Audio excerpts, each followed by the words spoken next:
మరి ఇప్పుడు చూస్తుంటే ఆ పార్టీ నేతలే, వైసీపీ పార్టీ నేతలే, మాజీ ఎమ్మెల్యేలు, ఎంపీలు వీళ్ళే ఏంటంటే జగన్మోహన్ రెడ్డి గారు ఓడిపోయినా కూడా ఇంకా ఆయన వైఖరి మారలేదు, ఇంకా అలానే ఉన్నారు.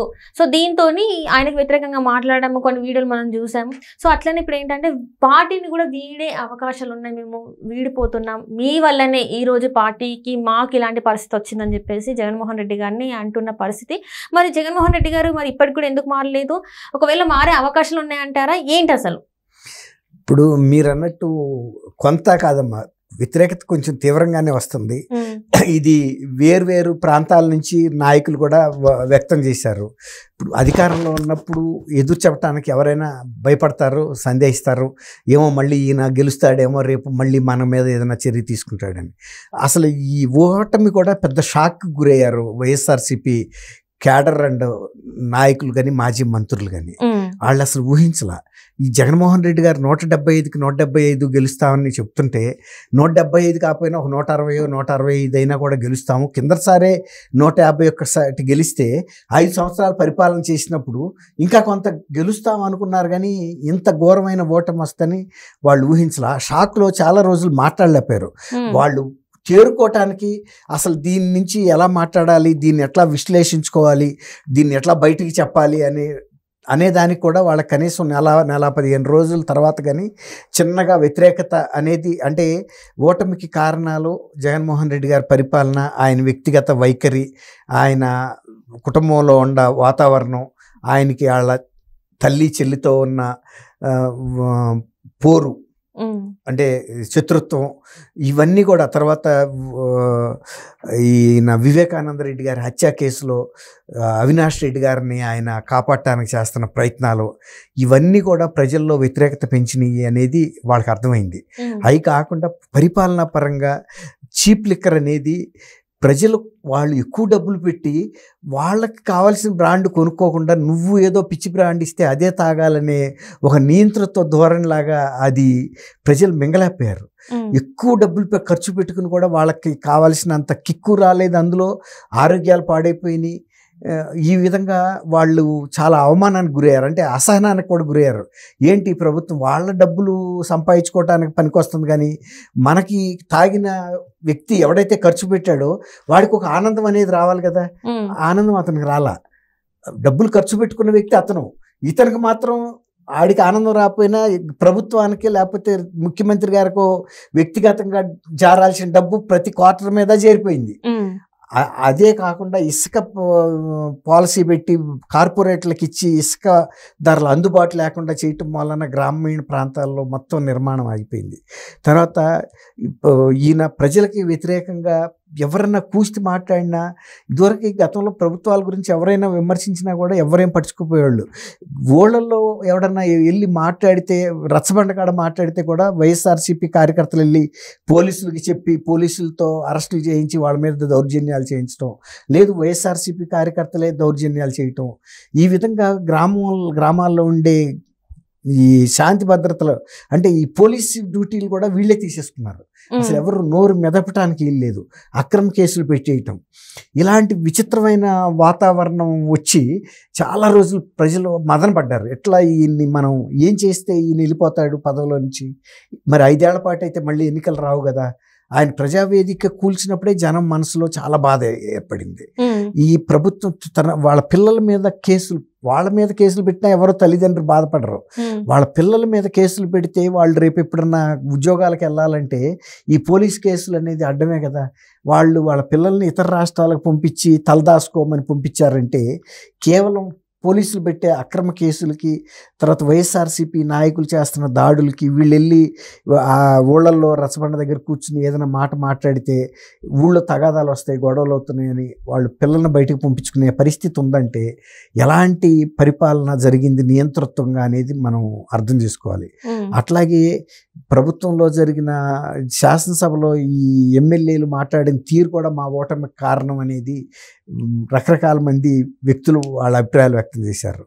పేర్ని నాని గారు అయితే ఆయన ఇంకా కొంచెం ముందుకెళ్ళి జగన్మోహన్ రెడ్డి గారి ఇంట్లో వాళ్ళ కుటుంబ సభ్యుల మధ్యలో తల్లి చెల్లితో ఉన్న తగాదా మూలన పార్టీ ఘోరంగా నష్టపడిపోయింది.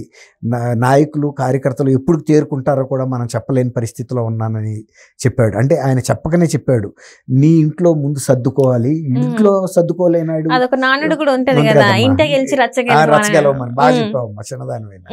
ఇప్పుడు అదే వాళ్ళు కూడా చెబుతున్నారు, నువ్వు మనం ఇంటే గెలవలేని వాళ్ళం రచ్చ ఏం గెలుస్తాము, ఫస్ట్ నీ ఇంట్లో నీ చెల్లి తల్లి నిన్ను అభిమానించట్లేదు, నువ్వు ఎంత దుర్బుద్ధి గల మనిషివో వాళ్లే గమనించారు. డబ్బు పట్ల వాళ్ళనే వేధించి అవమానించి రోడ్డును ఎక్కిస్తే నువ్వు అవ్వా తాతల్ని ఏం చూస్తావు, ఆ అక్క చెల్లెమ్మల్ని ఏం చూస్తావు, అన్నదమ్ముల్ని ఏం చూస్తావు అనే ఒక ఇది ప్రజల్లోకి వచ్చేసింది. ముందు నువ్వు అది చక్కదిద్దుకోమని ఆయన చెబితే తగుదునమ్మా అని, ఆ తర్వాత కూడా ఈయన వెళ్ళి అక్కడికి వెళ్ళి ఢిల్లీ వెళ్ళి ధర్నా చేశాడంటే, మొగుడిని కొట్టి మోగసాలకు వెళ్ళారంటే ఇదే. ఇక్కడ ఏదో పెద్ద ఆయన అప్పటికి ఇంకా నెల రోజులు కూడా నిండలా చంద్రబాబు నాయుడు గారు అధికారంలోకి వచ్చి 35 రాజకీయ హత్యలు జరిగినాయి, మా కార్యకర్తలకి ప్రాణరక్షణ లేదని ఆయన చెప్పాడు. చెప్తే అప్పుడు వెంటనే హోంమంత్రి కూడా ఏమని అడిగింది, ఆ లిస్ట్ ఇవ్వమంది, నీ రాజకీయ హత్యలు ఎక్కడ జరిగినాయో మీ కార్యకర్తల మీద కానీ ఏ హత్యలు అయినా సరే నువ్వు ఇస్తే వాటి వివరాలన్నీ మేము చెబుతాము, దాని FIR కూడా నీకు జత చేస్తాము. ఆ రోజు ఎలా ఉందో ఆ కేసు అంటే ఈయన ఇంతవరకు ప్రకటించాలి. దాంతో ఎమ్మెల్యేలు కూడా మాజీ మంత్రులు ఏమంటున్నారు, అనవసరపు ఆరోపణలు చేస్తే ఇలాగే ఇరుక్కుంటాము. ఇప్పుడు పార్టీ ఇరకాటంలో పడింది, ఇవ్వలేకపోతున్నాడు అంటే ప్రజలు నమ్ముతున్నారు, ఏదో నోటికి దురుసుగా మాట్లాడాడు తప్ప అక్కడ ఆధారాలు లేవు అని.